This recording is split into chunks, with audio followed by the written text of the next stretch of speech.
Merci Anthony, merci Bernard. Merci mesdames et messieurs d'être là ce matin. Merci à mon vieil ami André Santini d'être présent ce matin.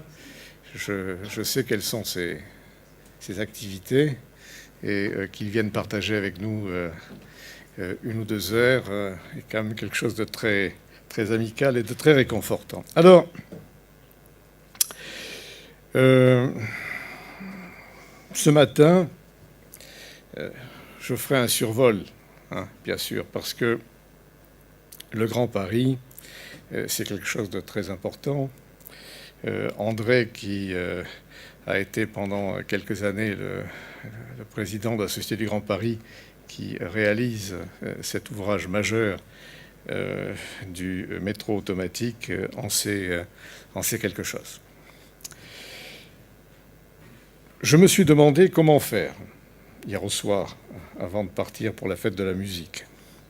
Et je me suis dit qu'il fallait très certainement, dans les 20 minutes, une demi-heure qui me sont accordées, faire un petit travail au fusain, c'est-à-dire une esquisse la plus précise possible dans son rendu, mais qui ne sera pas très détaillée dans son contenu. Alors attaquons. Vous avez eu ce matin ce petit travail que j'avais fait, Paris-Ville-Monde. Et donc, pour les plus curieux, vous avez déjà dû vous dire pourquoi Paris-Ville-Monde alors qu'il est question de parler du Grand Paris. Alors ça, ce sera une énigme qu'on va essayer de traiter ensemble. D'autant qu'il y a eu 2 bouquins. Un testamentaire que j'ai sorti juste avant de quitter mes fonctions dans le gouvernement qu'avait formé Nicolas Sarkozy, qui s'appelait Le Grand Paris, et qui finalement était un élément testamentaire. Alors pourquoi ? Vous êtes des femmes et des hommes d'action, et vous savez fort bien le poids de la déformation. Et je me suis dit, dans le monde tel qu'il est, si l'on ne dit pas, et si on n'écrit pas clairement les choses, y compris dans leur cohérence, eh bien, on va me faire parler pendant 10 ans sur des choses que je n'ai pas dites ou que je n'ai pas voulu. Alors, effectivement, c'est un testament. Il a le mérite d'exister, il a été diffusé, tant acte. Mais 2 ans plus tard, je me suis dit que, en fait, ce document, ce bouquin, était très incomplet pour une seule raison, c'est que c'était essentiellement un travail d'aménageur que je racontais et qui allait jusqu'à la loi sur le Grand Paris, mais pas un travail qui correspondait à ce que j'ai souhaité et ce sur quoi j'avais eu l'accord du président de la République, c'est-à-dire que le Grand Paris, c'était un projet de développement économique. D'où Paris-Ville-Monde. Parce que là, l'objet, il n'est pas simplement dans l'aménagement, il est dans le développement économique. Et pourquoi, dès l'origine, ce projet du Grand Paris a été conçu pour être un projet de développement économique. J'arrête là-dessus. Et je vais maintenant passer en revue très rapidement 4 points. Le premier, c'est quoi le Grand Paris physiquement ? Parce que là aussi, je me suis aperçu que beaucoup l'ignoraient, et en particulier les journalistes. Paris, intramuros, 2 millions d'habitants. Le Grand Paris, 11 à 12 millions d'habitants. Ça vous donne une idée de l'échelle. C'est quoi rapporté aux villes françaises ? Eh bien, si vous prenez la classification des villes françaises par nombre d'habitants, vous apercevez que les 14 premières villes, y compris Paris, rentrent, si on faisait l'exercice, dans le Grand Paris. Les 14. Lyon, Bordeaux, enfin tout. Bon. déjà, ça donne une petite idée des masses critiques. Et d'ailleurs, je dirais qu'en 2014, le gouvernement a décidé de la création de 13 grandes métropoles qui reprennent les grands ensembles urbains français. Les 13 métropoles françaises, elles rentrent dans le Grand Paris. Donc vous voyez, il y a une échelle dont on ne se rend pas totalement compte. Alors, quand on parle de Montreuil, de Boulogne, de Versailles, de Saint-Denis, de Nanterre et, bien sûr, d'Issy-les-Moulineaux, on a des équivalences avec lesquelles on peut faire des comparaisons, qui s'appellent Perpignan, Poitiers, Avignon, Roubaix. Donc ce ne sont pas simplement des poids de population, ce sont des identités urbaines fortes qui sont là, autour de Paris. C'était cette situation qu'il fallait pouvoir révéler avec le Grand Paris. Alors, certains avaient déjà commencé à s'intéresser à la question du périphérique et de la banlieue. Et notre ami Santini, un des tout premiers, parce que, ici, les Moulineaux, que je sache, c'est de l'autre côté du périphérique. Mais est-ce qu'on n'a pas le sentiment que c'est Paris, déjà ? Si, bien sûr. Je pourrais citer peut-être des choses moins spectaculaires, mais qui existent aussi. Alors, quand, comme vous l'avez dit tout à l'heure, ce Grand Paris, ça représente 30% de l'économie française, avec une précision complémentaire, c'est que la productivité au sein de cet ensemble est 30% supérieure à la productivité du reste de la France. Pourquoi ? Essentiellement à cause du niveau de qualification des gens, la moyenne, et puis du fait qu'il y a un marché du travail qui est exceptionnellement important sur cette fraction importante du territoire. Voilà, donc c'est un moteur.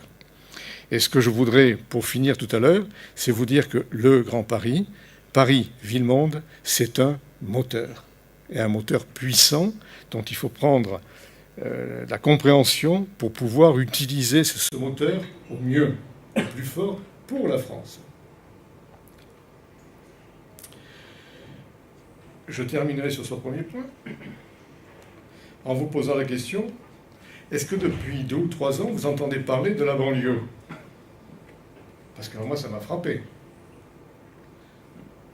Alors, effectivement, quand on habite ici à Moulineaux, j'habite à Paris, oui, j'habite comme dans un quartier, le 12e ou le 14e ou le 2e, bon, mais c'est pas dans la banlieue.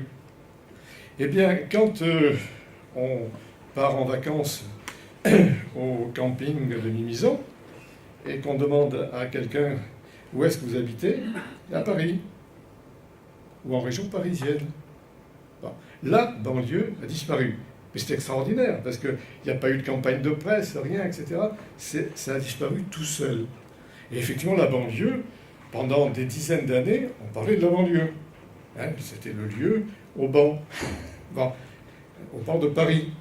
Bien.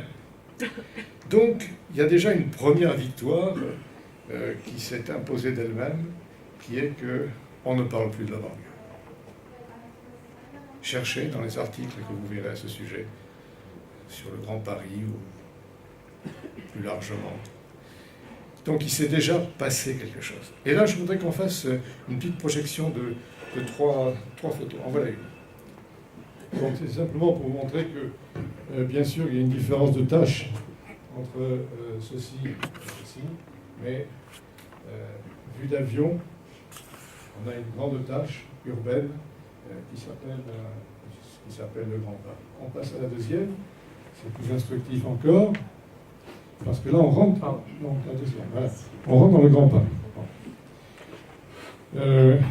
Quel a été l'objectif ? Ça a été de dire que la mobilité devait pouvoir s'effectuer dans le Grand Paris un jour de la même façon qu'elle s'effectue dans Paris. Et effectivement, ces 130 km de métro automatique, avec quand même des pointes dans les deux sens de 4000 personnes à l'heure. Enfin, vous voyez, c'est un système qui est hérité d'un dispositif que j'avais eu le plaisir de créer à la RATP, à l'époque avec des critiques immenses, qui était Météor, qui est la ligne 14 aujourd'hui, et qui fait l'unanimité de la satisfaction des voyageurs, des clients.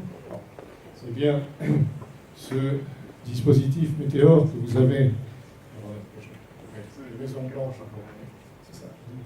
Bon, ce dispositif-là, il est étendu à tout ce réseau que vous avez devant les yeux et qui va permettre de désenclaver et de fortifier tous les points forts qui existent dans le Grand Paris, avec, entre autres conséquences, mais je ne développe pas, le fait que l'Est de la région parisienne, enfin, à l'exception de la Seine-et-Marne, qui avait tendance matin et soir à fluctuer d'est en ouest avec la ligne A du RER, va pouvoir consolider les localisations d'activité à l'est. Mais ça vaut effectivement pour le désenclavement du sud ou du nord, sans compter le raccordement des deux aéroports que sont Charles de Gaulle et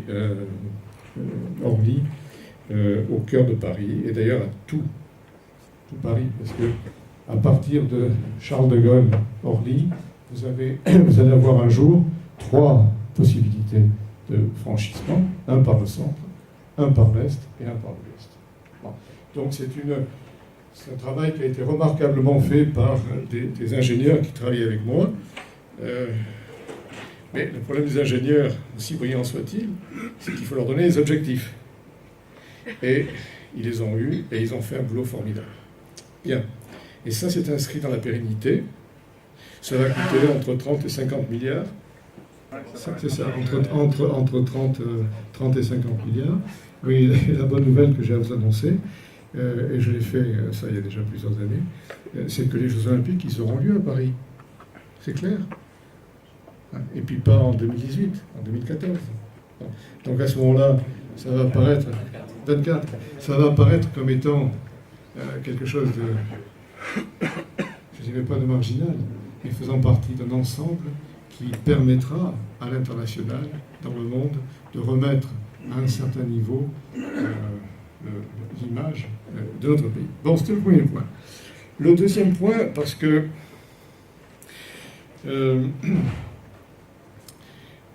vous le savez tous, je pense, pour avoir un avenir, il faut avoir des racines. Un peu loin de chez nous, les Chinois en ont fait la démonstration. On sait depuis longtemps que la Chine sera de nouveau une très grande puissance économique, parce que ses racines sont longues, profondes, avec une culture totalement forte.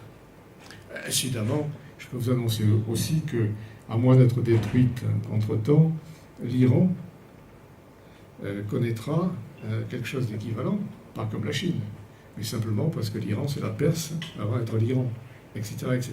Et ce qui fait la force d'un pays comme la France, ce sont ses racines aussi, à condition qu'on sache que ce sont des racines profondes qui peuvent permettre un développement important si on s'appuie sur ce qui, historiquement, a fait la force de la France. Donc, pour parler du Grand Paris, il faut savoir que s'il n'y avait pas eu un legs qui s'appelle la Ville-Lumière, on ne parlerait pas du Grand Paris aujourd'hui. Et là, permettez-moi en quelques instants, mais pour ceux qui auront la curiosité cet été, dans leur chaise longue au bord de la plage, de lire le bouquin qui vous a été remis, vous avez une centaine de pages sur quelque chose qui, moi, m'a passionné dans l'année de recherche que j'ai faite à ce sujet, c'est que Le travail qu'a fait Haussmann, le travail qu'a fait Bienvenu, le travail qu'a fait Delouvrier, c'est extraordinaire. Chaque jour, on devrait parler d'eux, en les remerciant. Bon, Haussmann. Alors Haussmann, on voit d'Haussmann ce qui est apparent. Et il y a eu plus de 1000 bouquins qui ont été faits sur l'urbanisme, l'architecture, etc. Très bien. On a simplement oublié de dire que c'était un Romain. Et alors il a fait également le Paris souterrain, les réseaux, l'eau, etc. Fabuleux, fabuleux. Bon. Finalement, on a dit, mais il a dépensé beaucoup d'argent. Alors, amusez-vous un instant. Effectivement, le Paris d'Haussmann, ça a coûté 5 milliards de francs or. Eh bien, pour que l'Allemagne retire les troupes qui avaient envahi notre pays dans les années après la défaite de Sedan, quel a été le coût du dédit pour que les troupes quittent le pays? 5 milliards de francs or. Voilà quelque chose qu'on oublie d'enseigner dans nos écoles. C'est un peu dommage. Bienvenu. Alors, c'était très difficile de faire un travail sur Bienvenu, parce qu'il n'a rien écrit. Et il a très peu dit quoi que ce soit. Mais c'est fabuleux. Voilà un homme qui, 40 ans après la création du métro de Londres, on dit Paris a été la première ville à créer un métro, c'est faux, 40 ans après. La différence, c'est qu'effectivement, le métro à Londres, c'était le métro avec la machine à vapeur. Ça posait quelques problèmes d'évacuation de la vapeur dans les tunnels. Bon. Et puis, il y a eu un miracle dont a bénéficié Bienvenu, c'était l'électricité. Et là, il a fait, je pense que c'était un type remarquable, en 14 années, les 2/3 du métro parisien que nous connaissons. Et là, effectivement, le métro de Paris est devenu pour très longtemps le premier métro au monde. Alors vous voyez, 14 ans. Et Haussmann, combien de temps il a mis pour faire le métro que nous connaissons, dans lequel nous vivons, pas le métro, le Paris dans lequel nous vivons? 17 ans. Hein, 17 ans, 14 ans. Même André, ça lui prend un peu plus de temps. Et pourtant, c'est l'un des grands bâtisseurs du Paris d'aujourd'hui. Bien. Et puis Delouvrier. Alors, vous connaissez tous comment ça s'est passé. Delouvrier, c'était l'homme de confiance un des hommes de confiance de Gaulle. Il était délégué général en Algérie. Puis il avait dit à De Gaulle, de toute façon, l'indépendance était inéluctable. De Gaulle lui avait dit, gardez ça pour vous, s'il vous plaît. Et puis il avait ramené. Et dès son retour, ils ont survolé ensemble Paris en hélicoptère.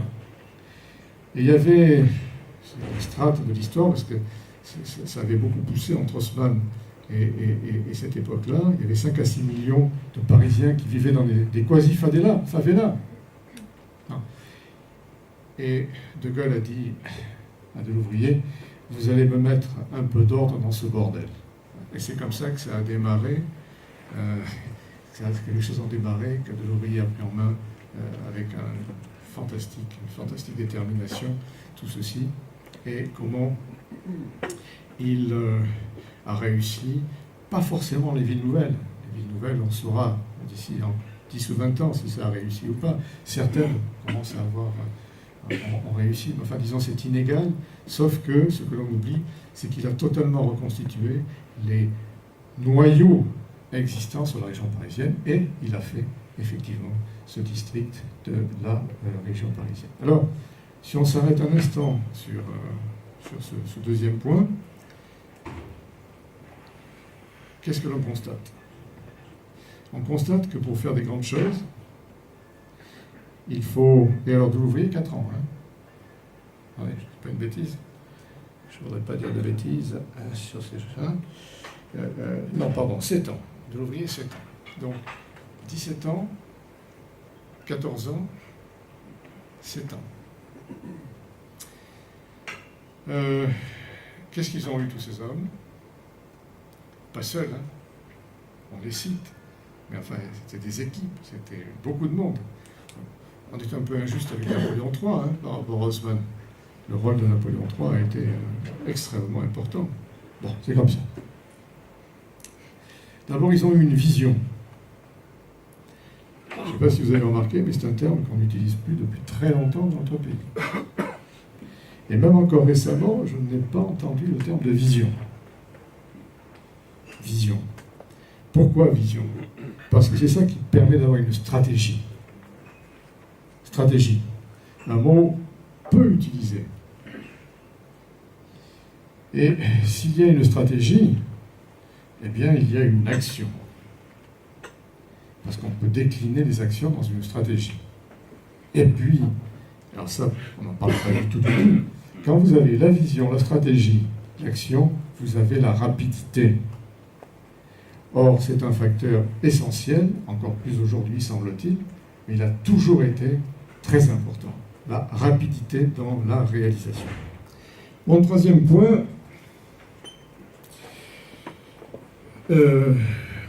pour vous dire rapidement que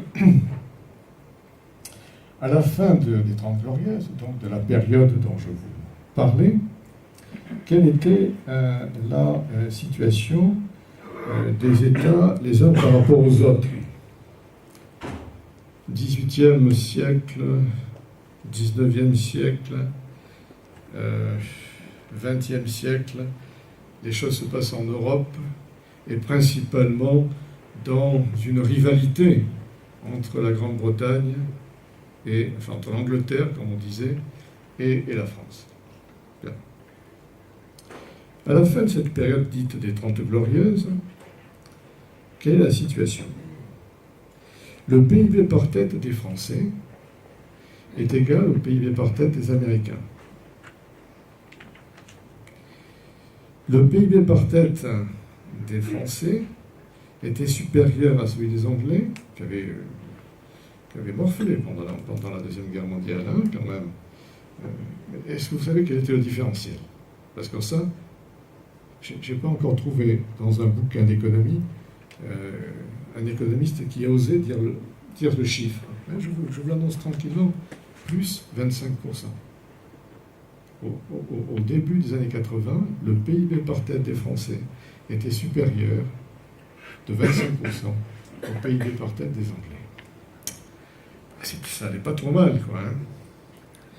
Et puis, à la fin des années 90, tiens, on regarde, le PIB par tête des Anglais, il est de 10% supérieur au PIB par tête des Français. Ça devrait quand même nous interroger encore aujourd'hui. On n'en parle pas. Et quand j'ai eu le malheur de dire ces choses-là, pendant des années,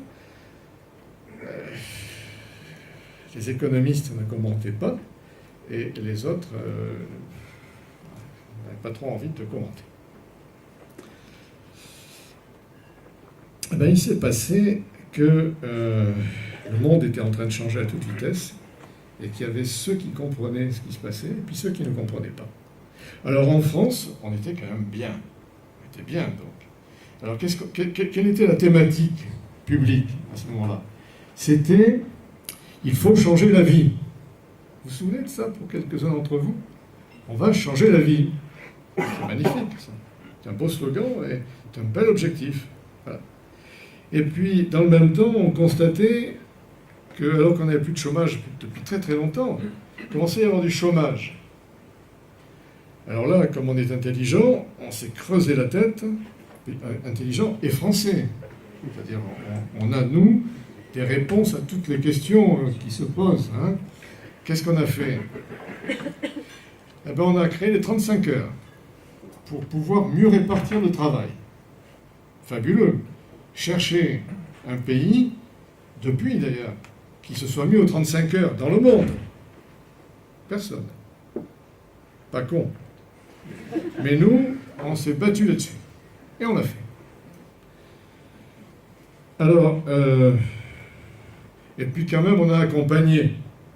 On a accompagné en faisant de la fonction publique une variable d'ajustement du chômage. Et ce n'est pas la seule raison, mais enfin quand même, là encore un chiffre qui devrait vous intéresser, qui est dans un prochain bouquin que je vais faire d'ailleurs, que j'ai fait. Et je remercie ici Jacques Rapoport, avec qui, inspecteur général des finances, avec qui... Alors là, ça devient très étrange. Ça, je peux vous le laisser parce que... Non, je vais vous laisser la bête. Je croyais que c'était éteint. C'était éteint normalement. Bon, allez, je vous laisse et pensez à me le redonner.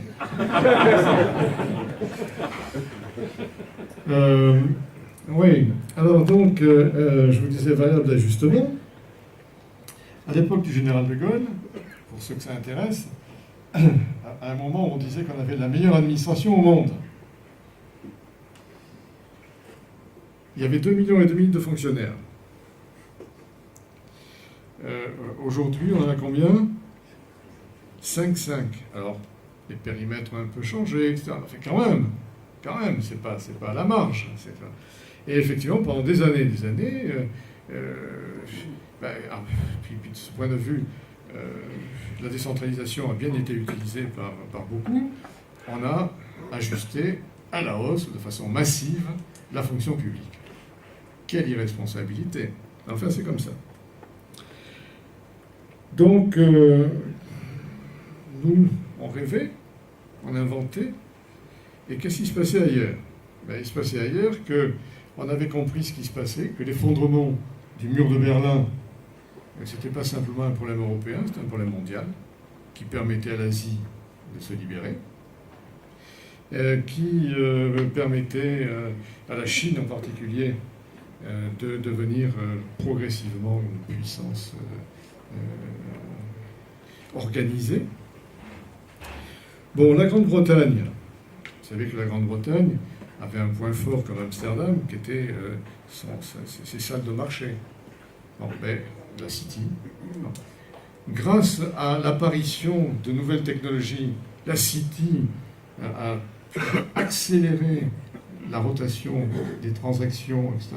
Et s'est remise à un niveau premier qui n'a toujours pas disparu. Les Américains n'ont jamais réussi à passer devant la City en tant que place financière. Bon. Donc, qu'est-ce qui se passait? Parce que c'est ça la question.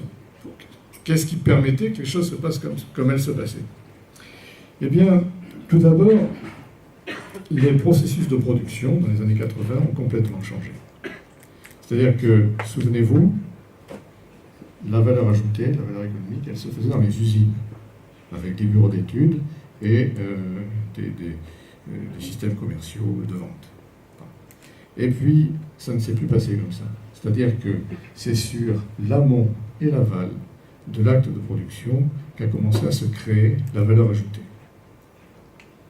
Sur ce qu'on appellerait aujourd'hui la recherche et l'innovation, et la distribution, et l'acte de production, c'est-à-dire la création des biens de consommation, elle ne s'est plus faite dans nos pays, parce que, de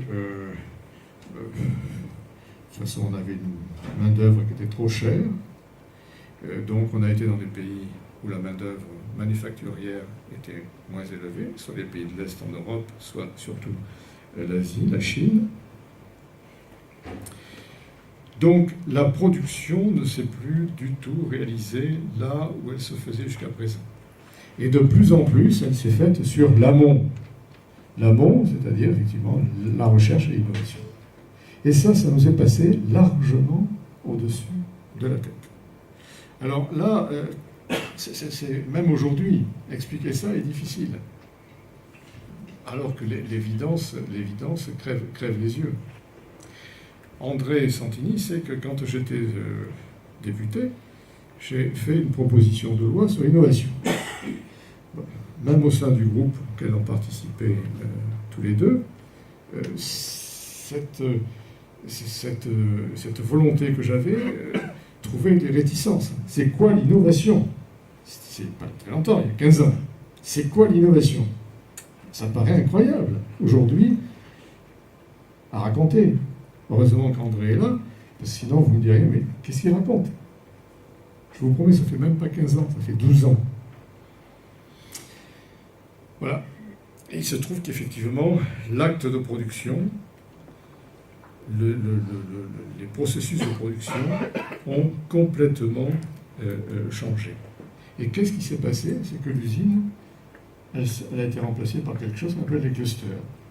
Silicon Valley a été le premier des clusters, et il y en a d'autres qui sont arrivés, en Europe, hein, par exemple, enfin aux États-Unis, il y en a eu beaucoup d'autres, mais moins puissants, mais de même nature. Mais par exemple, ce qui s'est passé à Barcelone va dans ce sens-là. Ce qui s'est passé à Grenoble va dans ce sens-là. Ce qui s'est passé en Allemagne, dans la Bavière et le Bade-Württemberg va dans ce sens-là. Et nous sommes restés un pas vide face à une méconnaissance.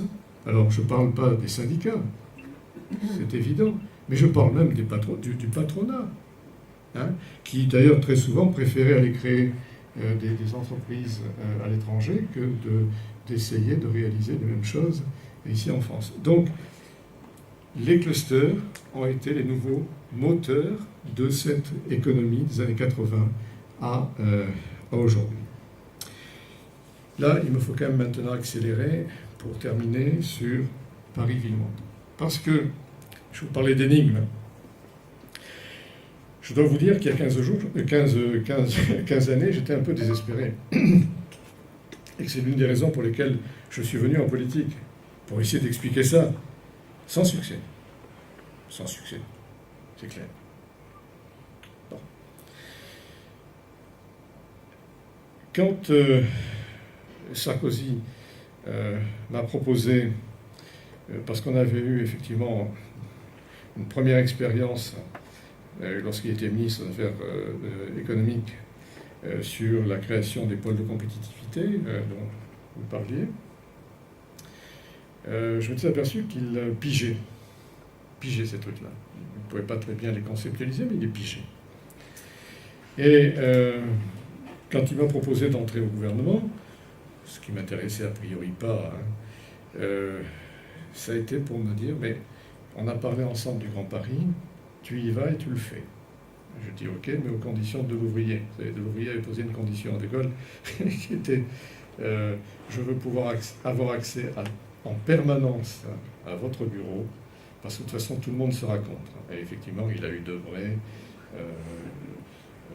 Pompidou, et puis tout le gouvernement contre. Parce que les gouvernements sont souvent la représentation des administrations qui leur sont rattachées. Bon. Et il m'a dit ok, là-dessus il a eu la crise financière un an plus tard, ça s'est pas passé exactement comme prévu. Enfin, ça s'est quand même pas trop mal passé, ça a permis d'aller jusqu'au terme du projet de loi tout au moins. Bien. Chemin faisant, j'ai découvert quelque chose qui était fantastique et qui me fait dire que la chance, effectivement, ça existe. C'est que ce que je vous disais sur... Alors ça, je vous demande, s'il y a une seule chose que je vous demande de retenir, c'est ça. Ce que je vous ai dit sur la modification des modes de production dans les années 80. Ce que je vous ai dit rapidement, très rapidement sur les clusters, mais vous trouverez des choses dans le bouquin sur les clusters. Bon. Qu'est-ce que c'est un cluster? C'est un territoire où on fait se fertiliser des universités, de la recherche, des chercheurs, des entreprises, des jeunes pousses, enfin bon, voilà. C'est cette fertilisation qui est le moteur de la création, hein, dans ces clusters. Eh bien, figurez-vous que depuis une dizaine d'années, ce ne sont plus des territoires un peu accidentels qui peuvent se réaliser. Bon, la Silicon Valley, c'est parti d'un accident géographique qui était une université réputée, il y en avait 150 dans le monde de la nature, mais qui a compris qu'il fallait changer les mécanismes de fertilisation, de mise en relation, de la recherche, etc. Bien.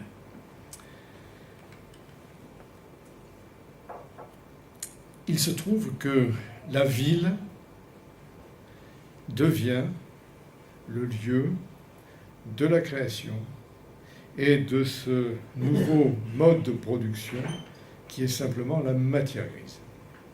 Et que ce mode de production, ce n'est pas simplement le fait des universités, des chercheurs, etc., mais c'est également le fait de la culture. C'est le fait de mode de vie. C'est le fait qu'il y ait des bistrots et pas simplement des labos. C'est le fait que dans les clusters, on avait inventé le principe de la machine à café. C'est-à-dire quand vous mettez autour d'une... Quand vous avez des machines à café, et que vous mettez des gens qui appartiennent à des disciplines scientifiques différentes, et qui prennent le café ensemble, et qui discutent ensemble, vous avez des étincelles. Hein, ça a été théorisé ça, par la suite. Bon, la théorie de la machine à café. Eh bien, dans une ville, le bistrot, les lieux de rencontre, la culture, l'animation, ça fait, ce sont des espèces de grosses machines à café. Hein. En plus, ce sont les Allemands qui ont baptisé ça, la grosse machine à café. Bon. Donc, vous avez dans les villes des choses qui sont en train de se passer, qui sont extraordinaires. Et au moment où j'arrivais, moi, peu à peu, à ce type de conclusion, je découvre un rapport d'OCDE qui met en exergue qu'il y a dans le par le monde des villes-mondes. Et figurez-vous, mesdames et messieurs, que l'OCDE identifie 4 villes-mondes. New York, Londres, Tokyo, Paris. C'est pour ça que je vous ai fait tout à l'heure un petit retour sur Haussmann et les autres. Parce que c'est la ville lumière qui a permis qu'effectivement, aujourd'hui, on est Paris, on est 30% de l'économie française, on est, etc., qui deviennent un lieu particulier, privilégié dans le monde. Voilà. Et à ce moment-là, qu'est-ce que j'ai fait? J'ai proposé qu'on fasse le Grand Paris, ville-monde.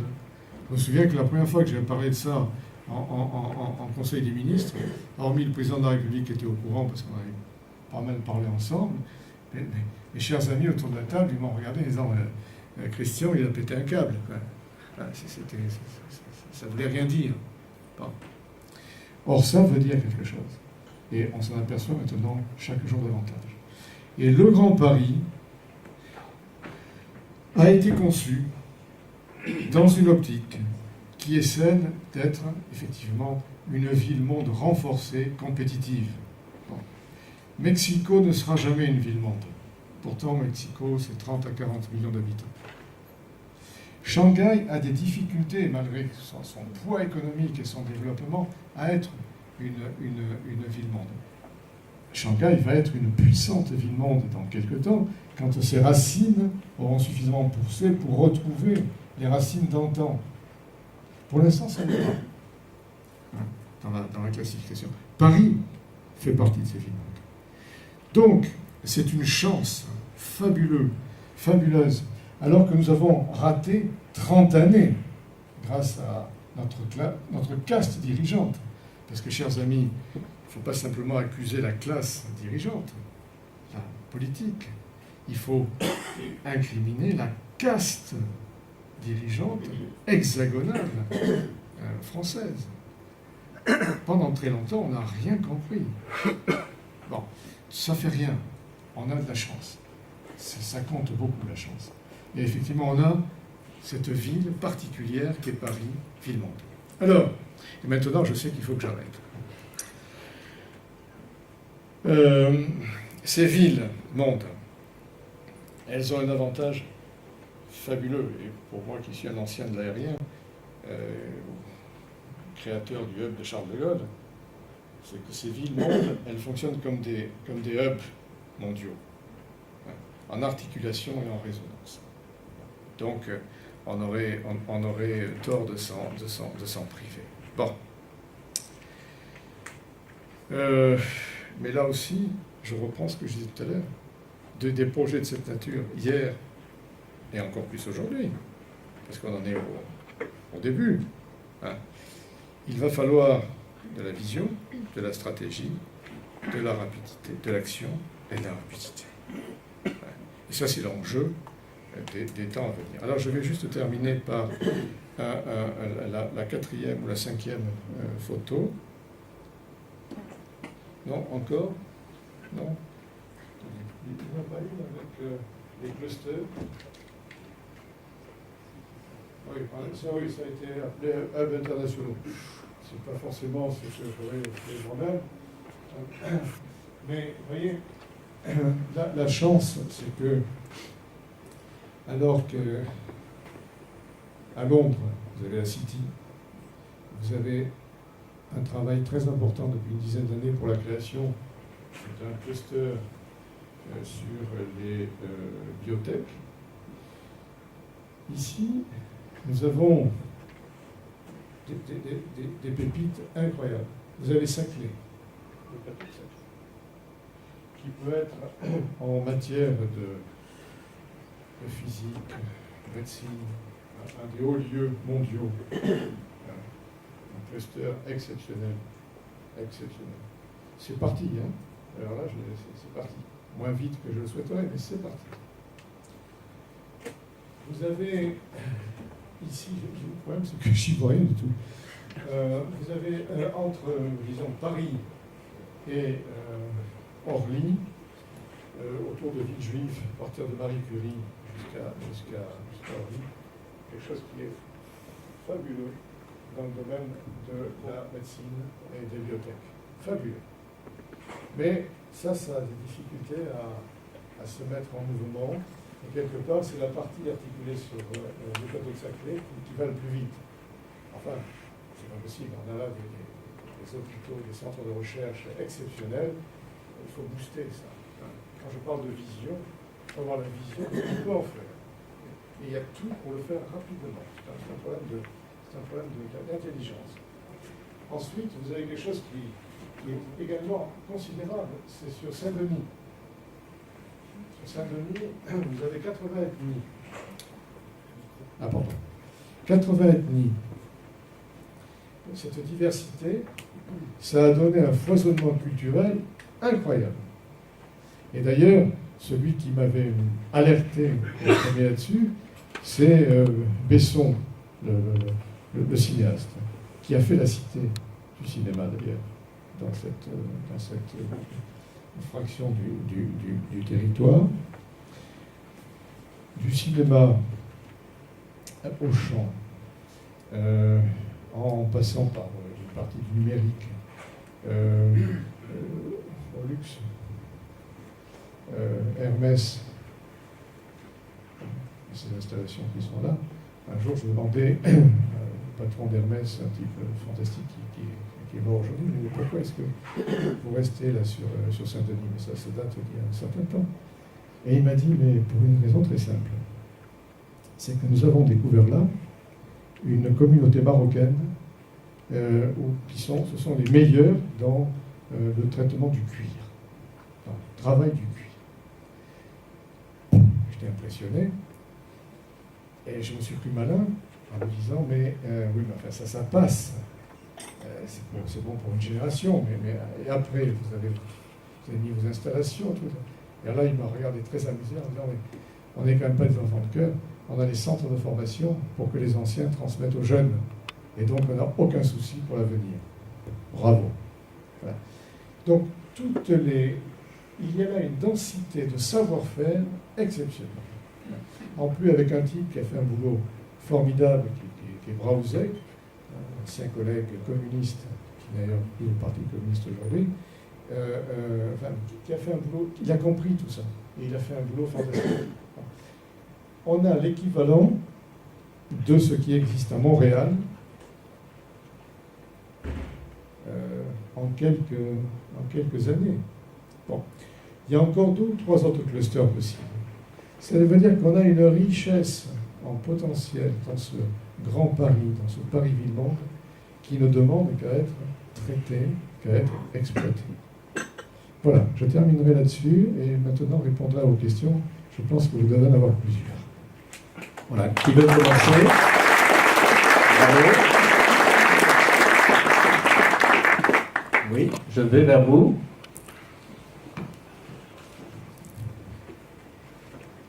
Voilà, vous nous dites un peu qui vous êtes et puis vous posez la question.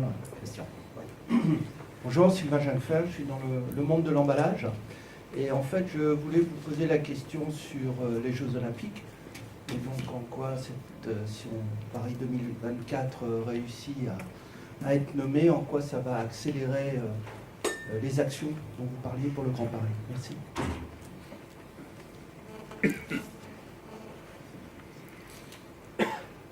Oui, tout à l'heure, j'ai été un peu provocateur en vous disant qu'en 2024, on aurait les JO.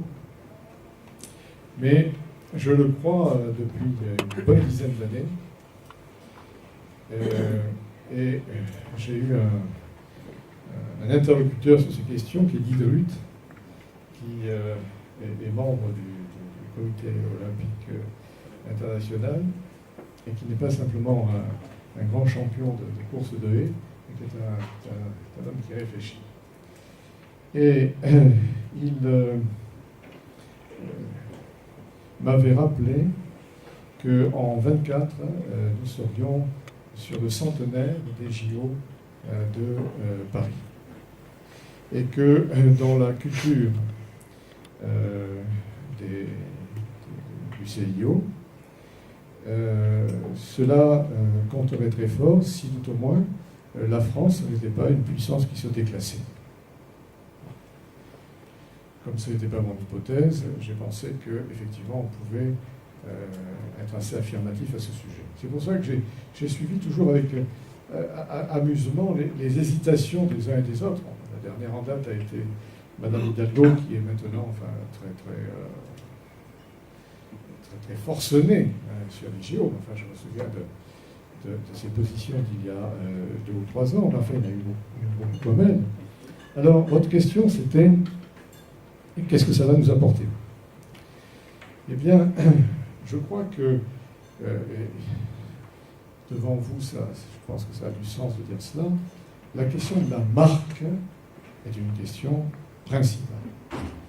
Et que dès l'instant où il y a la fierté d'une marque, qu'il y a une réussite sur les opérations internationales à très grand volume, comme les JO, que c'est associé par ailleurs à la réussite d'un grand projet comme Paris, Ville-Monde et le Grand Paris, vous aurez, si les choses se passent comme je les imagine, vous aurez d'ici 4 ou 5 ans une espèce d'engouement très fort sur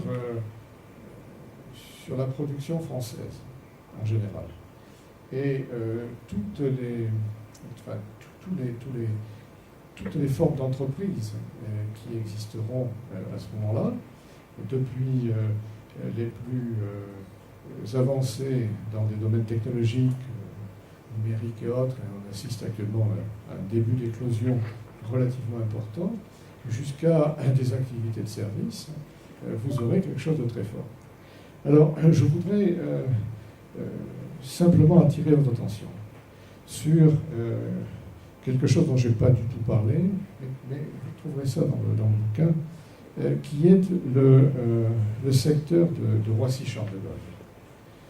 On a là déjà quelque chose qui est relativement important. Il faut savoir que l'économie de ce territoire, c'est l'économie de Nantes, de l'agglomération de Nantes. Ça rejoint ce que je disais tout à fait au début. Enfin, il faut avoir à l'esprit ces choses-là pour comprendre la puissance de ce qui est entre nos mains en tant que Français. Mais c'est très largement anarchique. C'est-à-dire que quand on compare Roissy-Charles de Gaulle à 3 ou 4 autres formes d'organisation de hub dans le monde, on s'aperçoit qu'on a des ajustements qui sont importants à réaliser, qu'il faut réaliser. Mais encore faut-il là encore avoir une stratégie. Donc, j'espère que les Jeux Olympiques qui vont se passer pour une grande partie dans cette partie nord, Seine-Saint-Denis et plus, vont permettre aux autorités françaises et aux aménageurs régionaux ou du Grand Paris de préempter très fort la nécessité de repenser ce territoire de Roissy-Charles de Gaulle. Voilà. Donc, pour répondre à votre question, il n'y a que du bien, du plus à attendre des JO, à mon sens, dans les prochaines années, d'autant que le coût du fait de nos avatars passés sera un peu moindre, vu que nous avons d'ores et déjà un grand nombre des installations nécessaires à la tenue de ces JO. Une autre question?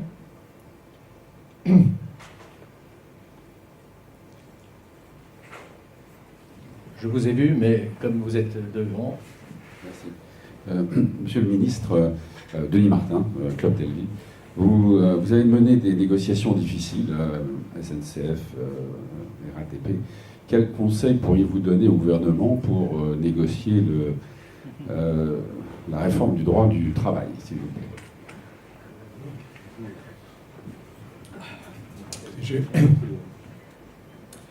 J'ai aucun conseil à donner, mais c'est vrai que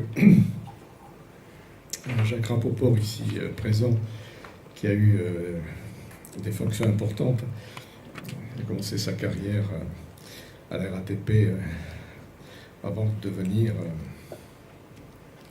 l'un des grands patrons du rail en France, c'est que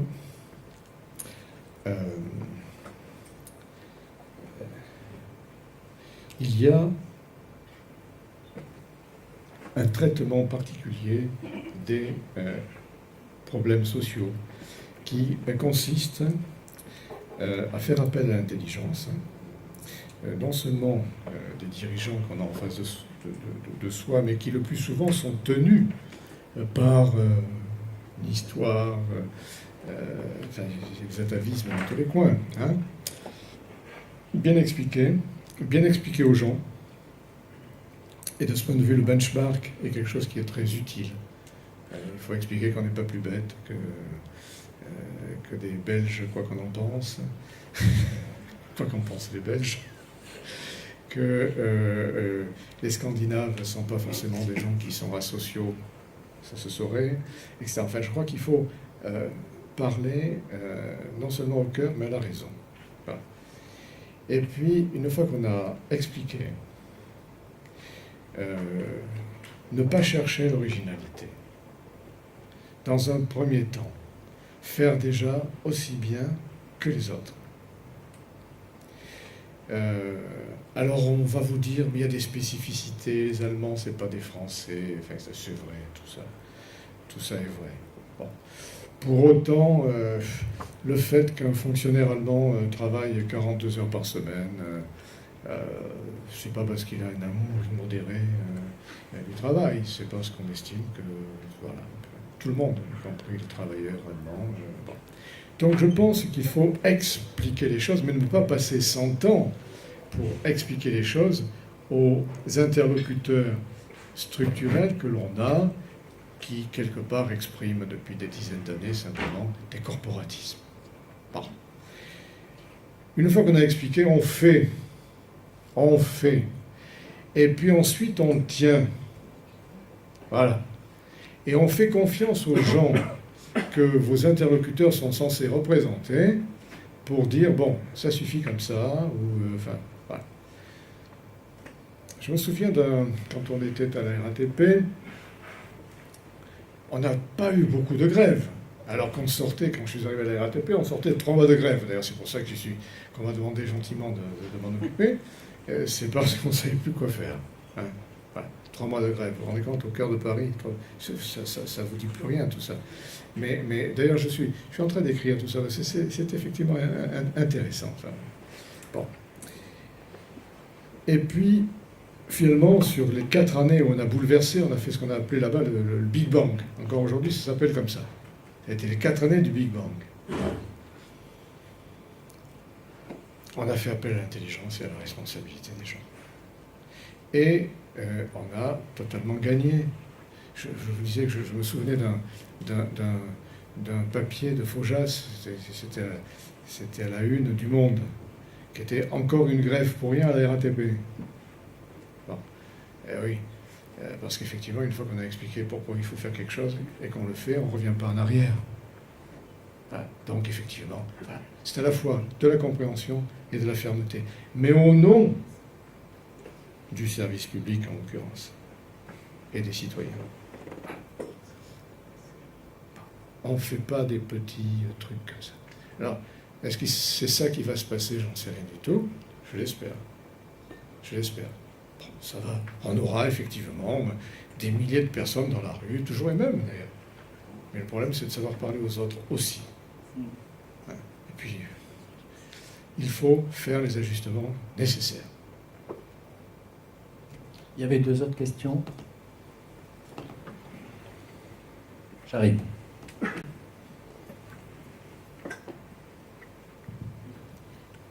Bonjour Monsieur le Ministre, Eric Dieppe de la RATP, et je suis en même temps président de l'association des anciens élèves de l'école navale. Moi j'ai compris que dans le Grand Paris, on allait jusqu'au Havre, et j'aurais voulu savoir dans votre vision comment vous articulez la dimension maritime de ce développement du Grand Paris avec la présentation très urbaine que vous nous avez donnée et très axée sur la capitale et son environnement.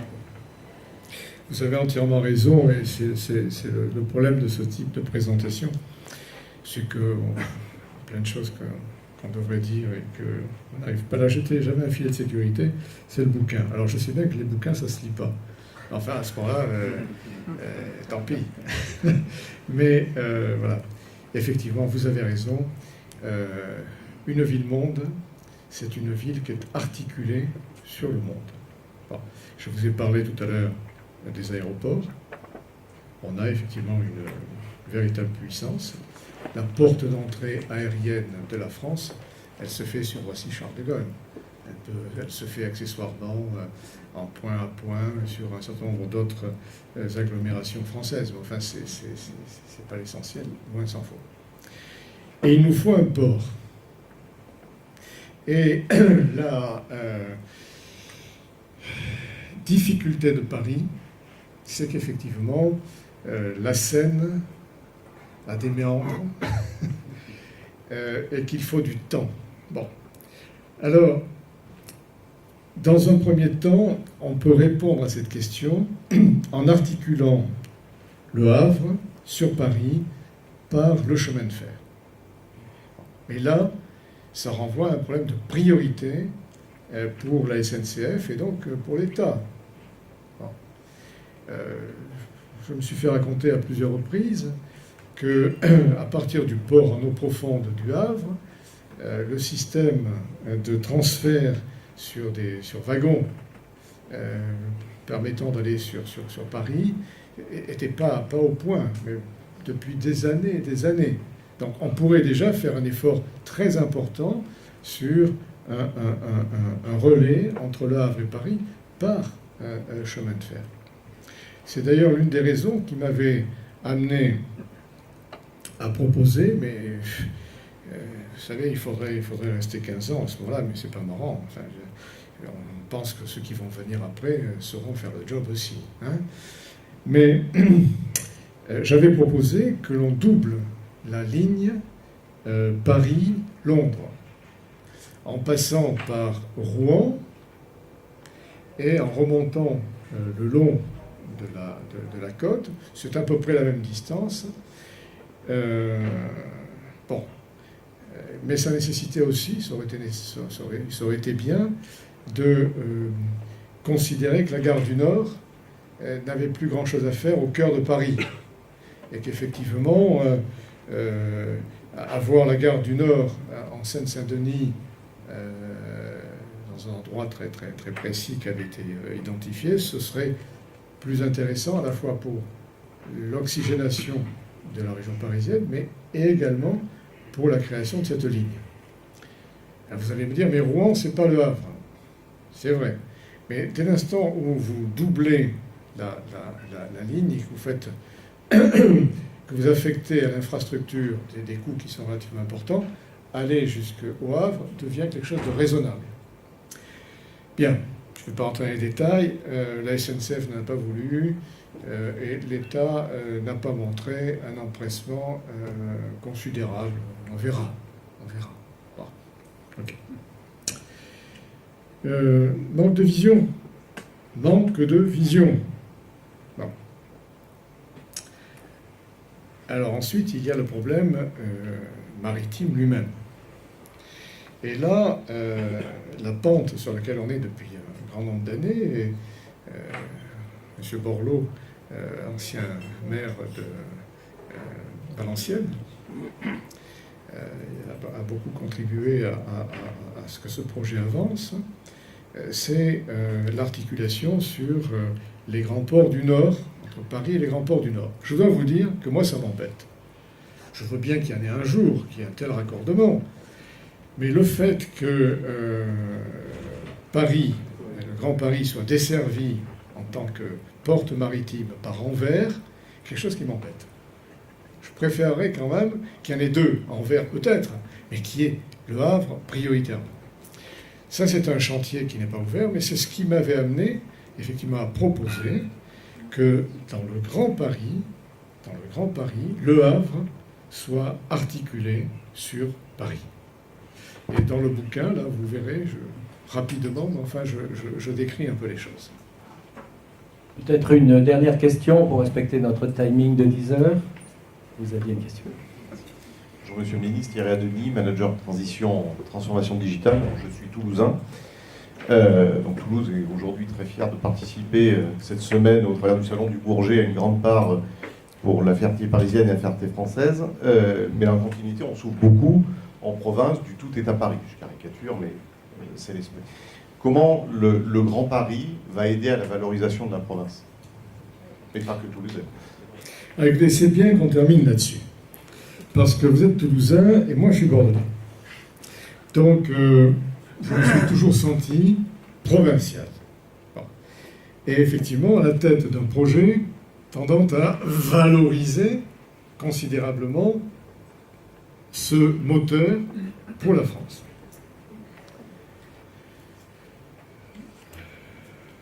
Quand je présentais au Sénat la loi sur le Grand Paris, je dois vous dire que j'ai eu des moments où j'en avais un peu ras la casquette.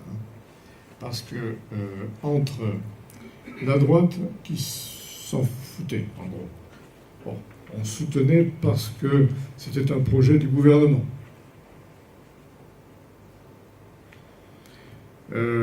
Certains qui estimaient qu'on allait devant bien des tracas.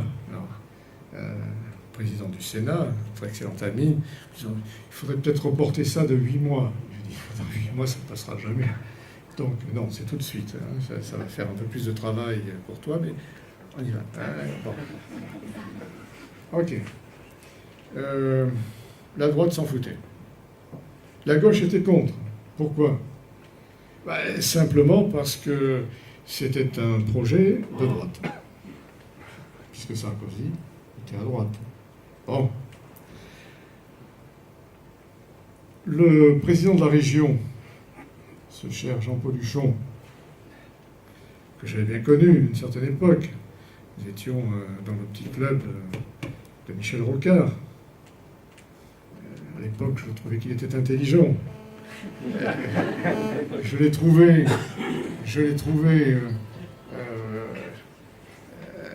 président de la région, ne pensant plus qu'à des problèmes de pouvoir. Ça s'est pas très bien passé. Enfin, c'était difficile. C'était difficile. Et au sein même du gouvernement, je dirais que les représentants des principales administrations n'étaient pas très chauds. Ça embêtait tout le monde. Donc il y a des moments où effectivement vous fatiguez. Quand ça fait des jours et des nuits que... Bon. À un moment donné, j'ai demandé, il y avait un truc qui n'en finissait pas, j'ai demandé une suspension de séance. Et puis, je suis allé dans la salle des pas perdus du Sénat, qui est quand même beaucoup plus agréable que celle de l'Assemblée nationale, pour me mettre dans un fauteuil. Non, ça suffit. C'est tard, le soir. Et puis, donc, j'ai fait signe qu'on me fait taper. Et puis, il y en a un qui est arrivé. C'était le maire de Lyon. Et il s'est assis à côté de moi. Et il m'a dit, bon, écoute, ce grand pari, il faut que tu le fasses. Hein? Moi, j'en ai besoin à Lyon. Alors, s'il te plaît, bateau. Monsieur Collomb, je le connaissais déjà depuis pas mal d'années, mais là, j'ai dit, bon, toi, t'es un mec bien. Alors, j'ai dit, ok, allez, hop, reprise de la séance. Lyon. Mais quand on regarde Nantes, Strasbourg,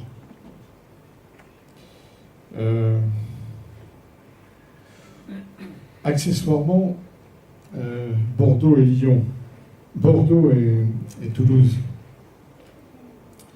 et que l'on réfléchit un tout petit peu à ce qui est en train de se passer, et c'est pas limitatif, je pourrais vous parler de Rennes, je pourrais vous parler de Lille, enfin je veux dire, bon. Il n'y a que sur le sud-est où je suis en panne. Et d'ailleurs, je suis allé un jour, j'avais été invité par Gaudin, avec tous les élus de sa région, etc. C'est un gros machin, le soir, sur le Grand Marseille. Alors, j'ai d'abord écouté les discours des uns et des autres, puis après, tu me connais, je suis patient, mais il y a un moment où ça ne va plus. Hein. Et là, je les ai engueulés. Je veux bien qu'on dise n'importe quoi, mais en 10 ans, Barcelone a doublé son chiffre d'affaires portuaire, et ici, vous l'avez divisé par 2. Alors, qu'est-ce qui se passe? On veut faire un grand Marseille avec quoi? D'abord, il faut des gens qui soient capables d'expliquer, de se battre. Enfin, ça, là c'est quoi ça? Ça a été, bon. Ils m'ont plus réinvité. Bon. Donc, il n'y a que sur Marseille, pour l'instant, je ne sais pas trop. Mais pour tout le reste, le Grand Paris, et d'ailleurs c'est normal quand on fait 30% de l'économie d'un pays, c'est la possibilité en ramification. J'avais un terme là,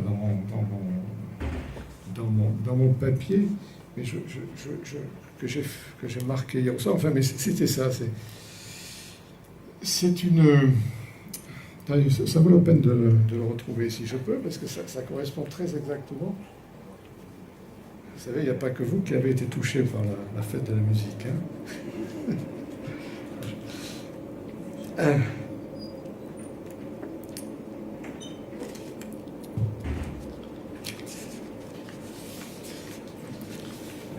Voilà, c'est ça. C'est le terme d'archipel.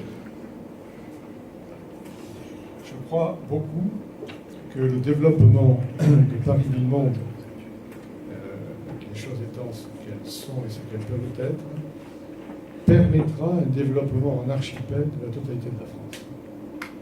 Et en particulier de tous ces métropoles où il se passe des choses. Et Toulouse est incontestablement une métropole où il se passe des choses. Pour être totalement franc avec vous, je me suis posé la question de savoir si l'articulation entre Toulouse et Barcelone n'était pas supérieure à l'articulation entre Toulouse et Paris. Voilà. Et ma réponse a été non.